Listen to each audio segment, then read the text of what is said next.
আমার জমিও নষ্ট করছে, আমি ওর জমি সব নষ্ট করে এলাম। কি রে, আমার ধান নষ্ট করে কেডা? আমার ধানগুলো নষ্ট করে কি রে, তুই আমার ধান নষ্ট করস কা?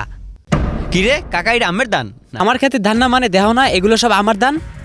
আমার ধান নষ্ট করে কি করছো তুমি দেখছো? হ্যাঁ, এই জন্যই আমি ধান নষ্ট করতে আইছি।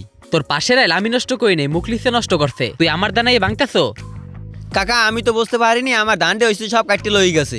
তুই যে আমার ধানগুলো নষ্ট করছে, এগুলো কি ঠিক হইছে? এই যে আমাকে চাষা জমি তুই যে ভাঙতে ভাঙতে গেছো, এটা কি ঠিক করছো? আমি যেটা করছি এইটা ঠিক হয় না, আর আমার ধানটা যে কাটতে লই গেছে এইটা ঠিক হয়েছে। হ্যাঁ, তোর ধান কেটা কাটছে তা তো আমি জানি না, এই জন্য তুই আমার ধান নষ্ট করবি? আচ্ছা কাকা, আমি তো বুঝতে পারিনি আমার ধান কাটতে লই গেছে, এই জন্য আমার মাথাটা গরম হয়ে গেছে। টিকে পোলা দেখ মনে তোর বাপের দ্বারা বিচার দি মনে, তুই আমার ফসল নষ্ট করস না। এই জমি লাগাইতে গার গাম গেছি গিয়া, আর গাম পানি হয়ে গেছে। যা যাও তুমি পিছিয়ে দাও, যাও যাই আমার হালাইও। স্বাগতম আপনাদেরকে আমাদের টিম ব্রাদার্স পক্ষ থেকে। আপনারা যারা এভাবে নিজ আত্মসাদে পরের জমি দখল করেন এবং ধান নষ্ট করেন, প্লিজ, আমাদের সমাজে এরকমের অ্যাভেলেবেল প্রচলিত আছে।